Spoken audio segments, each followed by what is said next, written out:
The Kimber Carbon Compact. Say that 3 times fast.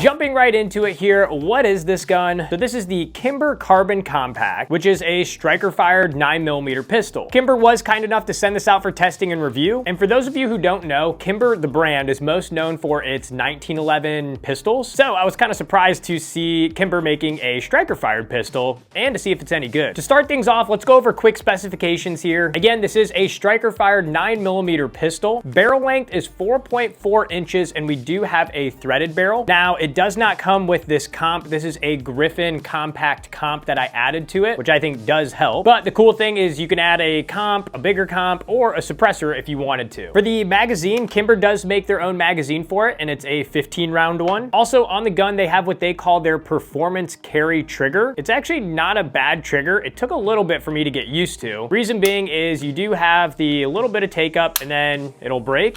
But on the reset, you have a little bit longer of a reset right there, and then you can go ahead and break it again. For the actual trigger pull weight, let's go ahead and test it real quick here. And mind you, this gun has over 500 rounds through it, so it is broken in. First pull is 5.5. The second pull is right at 5, and then the third pull is a little bit over 5. So anywhere from 5 to 5.5 pounds is gonna be your trigger pull, which is actually pretty good. Most Glocks are like 6.5 or so pounds. Other things to note, it does come with a optic cut. I added the CH Precision EDC enclosed optic myself, but it is cut for RMSC, so if you have like a Holosun 407 or 507K, this is gonna mount directly to it. For the grip module, everything is ambidextrous on it. So we have a magazine release on this side as well as on this side. Slide release, you have a slide release on this side as well as on this side too. You also have a flared magwell, making reloads a little easier. And then overall size footprint, this is very comparable to a Glock 19 for length and grip. You also have a pick rail that you can mount a laser or flashlight to it. And then my favorite thing about this grip is, well, the stippling and overall ergonomics of it. It comes with a pretty good texture all over the frame. You get a nice grip angle with a large beaver tail, so that way you can get a good grip on the rear. And then also you have these ledges on both sides for your support hand, so that way you can actually kind of tuck your thumb right there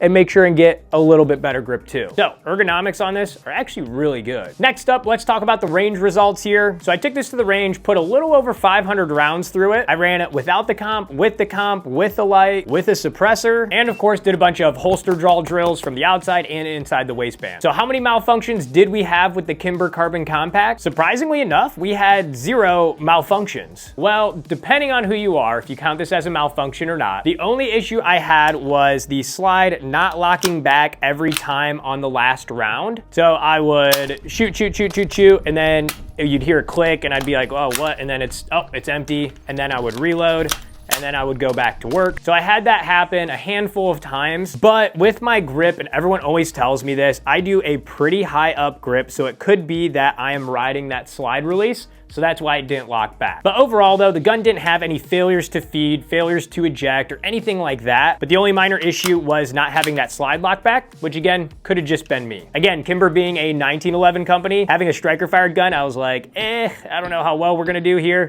but I was surprised. It ran flawless for the most part. Going over the quick pros and cons for this gun, the biggest pro I'd say is the grip and ergonomics. Again, I know I talked about the grip and all that on this gun, but the biggest thing I love that I mentioned is the grip angle and this rear beaver tail. It's like extended out a bit, but not too much. Comparing to a Glock 19 here, again, you can see side by side that beaver tail, how it is extended out a little bit more. on the Carbon Compact, and that little bit does help. Another thing that I really like on ergonomics is this guy right here. I believe this is called like a deep undercut or a double undercut or something like that, but this really allows you to get up under the gun, and then especially here and here, twist up, and you can just grip this thing solid. Again, comparing to a Glock, you have just a little bit right there and you got your other finger grooves, but on this one, you can see you have like a huge cutout, like it's almost like a circle in there. So definitely love that, and allows you to get a better grip. And then the last thing for ergonomics is that ledge that I talked about. Now, normally for me, I actually like ride the slide and put my thumb almost all the way up here, but for this, I wanted to try this ledge out, so I kind of adjusted the grip, and it actually did help. So yeah, overall grip ergonomics on this thing were